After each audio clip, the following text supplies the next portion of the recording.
అందరికీ నమస్కారం అండి. మనం ఇప్పుడు పెదపారుపూడి మండలం కొర్నుపాడు గ్రామంలో ఉన్నాము. రైతు పేరు వచ్చేసరికి లక్ష్మయ్య గారు. ఈ రైతు వచ్చేసరికి భైరవ ప్రీమియం సీడ్స్ కంపెనీ వారిది భైరవ బెండ విత్తనాలు 5 ఎకరాలు నాటడం జరిగింది. ఈ విత్తనాల గురించి రైతు అభిప్రాయం ఉంటే తెలుసుకుందాం ఆయన మాటల్లో. సార్ నమస్కారం సార్. నమస్తే సార్. మీ పేరేంటి సార్? నాగరాజు. నాగరాజు గారు. మా నాన్న పేరు లక్ష్మి. లక్ష్మి గారు మీ నాన్నగారు గారు. Okay sir. మీరు ఇప్పుడు ఏ విత్తనాలు పెట్టారు? బెండ విత్తనాలు premium seeds Bhairava. Bhairava. Okay sir, చెప్పండి దీని గురించి మీకు నచ్చిన లక్షణాలు ఏంటో చెప్పండి. ఇదా ఈల్డింగ్ బాగుంది, దిగుబడి బాగుంది. ఓకే. కాయ కూడా సన్నగా ఉన్న, మార్కెట్లో బాగా పోయిద్ది కాయ కూడా. ఓకే.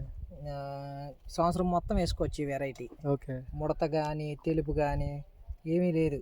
ఓకే. నా తోటి రైతులు అయితే వేసారు, వాళ్ళు మెయింటెనెన్స్ చేయలే. ఓకే. వదిలేశారు. తర్వాత పిండి కట్టలేసి మందు స్ప్రేయింగ్స్ ఇవ్వగానే ఓకే. మళ్ళీ రికవరీ అయ్యి మళ్ళీ కూర్చొచ్చి బాగుంది తోట. ఓకే. కాయ కూడా మార్కెట్లో అన్ని వెరైటీల మీద ఒక ₹2 పెంచే పెడుతున్నారు. ఓకే. చాలా బాగుంది వెరైటీ, వేసుకోవచ్చు ఇది. ఓకే. ఇప్పుడు మీరు 5 ఎకరాలు పెట్టారు కదా, ఎకరానికి ఎంత దిగుబడి వస్తుంది? 7 క్వింటాలు వస్తుంది. అప్పుడు ఎకరానికి 7 క్వింటాలు దిగుబడి వస్తుంది. ఇంకా పెరిగిద్ది, ఇంకా పై కాపు వచ్చినాక ఇంకా పెరిగిద్ది. ఇప్పటికి ఎన్ని కోతలు అయినాయి సార్? ఇది 20 కోతలు అయింది. 20 కోతలు అయింది. ఓకే. అది మీరు ఎకరానికి ఎన్ని గింజలు నాటారు? ఎకరానికి 5 కేజీలు. 5 కేజీలు నాటారు.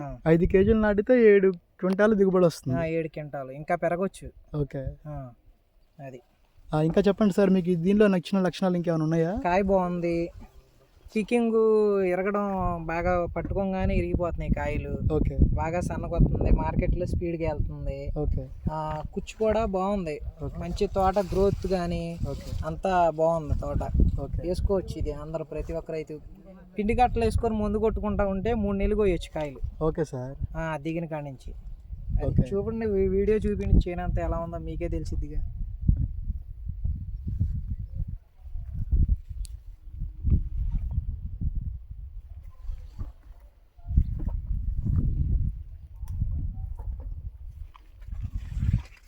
ఓకే సార్, ధన్యవాదాలు.